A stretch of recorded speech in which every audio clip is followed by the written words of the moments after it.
اب تعلیم بدل گئی، اس کے انداز بدل گئے. سپیڈ آف نالج اور کوانٹٹی آف نالج کا یہ حال ہے. نالج کئی طرح سے آتا ہے، ٹی وی بھی کئی انٹرٹینمنٹ چینل بھی ہیں، نیوز چینل بھی ہیں اور ایجوکیشنل چینلز بھی ہیں. اب میرے ٹی وی پر 100 چینل آتے ہیں. Speed and quantity of knowledge, کیا میں بس 100 کے 100 چینل یک وقت دیکھ سکتا ہوں؟ مجھے ایک چینل دیکھنے کے لیے 99 کو سیکریفائز کرنا پڑے گا. Same goes with education. Subjects, یونیورسٹیاں، کریکولم، اپرچونیٹیز وہ اتنی زیادہ ہیں کہ جب تک آپ اپنے آپ کو فوکس نہیں کریں گے اس وقت تک آپ کامیاب نہیں ہو سکیں گے. اب اس کے لیے ضروری ہے کہ چیزوں کو بدلا جائے. جیسا کہ میں نے کہا تھا کہ ٹیچر سلیبس کے اوپر حاوی ہے. سلیبس جو مرضی کہے، ٹیچر اس کے اندر اپنی ذات کا اثر چھوڑ سکتا ہے. اب ریئل لائف ایجوکیشن اور اکیڈیمک ایجوکیشن میں جو گیپ ہے وہ ٹیچر نے اپنی وزڈم سے، اپنی دانائی سے پورا کرنا ہوتا ہے. اب وہ کیسے پورا ہوگا؟ اس کے لیے میں آپ کو اپنی ہی ایک کتاب ہے شاہین کا جہاں اور، اس کی ایک سٹوری سنانا چاہتا ہوں. میں نے 3 کتابیں، میری 32 بکس ہیں، ان میں سے 3 کتابیں شاہین کا جہاں اور، ستاروں سے آگے اور اپنی دنیا آپ پیدا کر. یہ 3 کتابیں پرانی وزڈم کو ریفریم کر کے لکھی گئی ہیں. یعنی جو چیزیں، جو وزڈم آلریڈی موجود تھی اسی وزڈم کو نئی شکل میں پیش کیا گیا کہ اصل میں تو یہ ہونا چاہیے.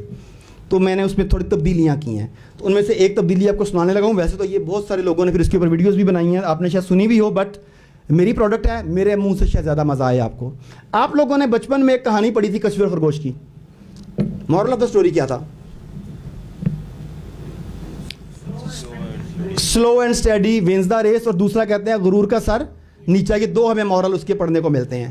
اب جب میں نے ان چیزوں کو ریفریم کرنا چاہا تو میں نے بھی کہانی اسی سے سٹارٹ کی، اور کہانی وہیں تک پہنچی جہاں تک آپ کی 8ویں یا 9ویں جماعت کے سلیبس میں ہے کہ slow and steady wins the race. اب اس کے بعد جب یہاں پر پہنچ گئی تو میری کہانی کا اگلا چیپٹر شروع ہوتا ہے. اس میں خرگوش نے بیٹھ کے ڈیفیٹ انالیسس کیا کہ اللہ تعالیٰ نے مجھ میں اتنی صلاحیتیں رکھی، سبق رفتار، ہلکا پھلکا، لمبی لمبی چھلانگیں لگانے والا، میں یہ ریس کیسے ہار سکتا ہوں؟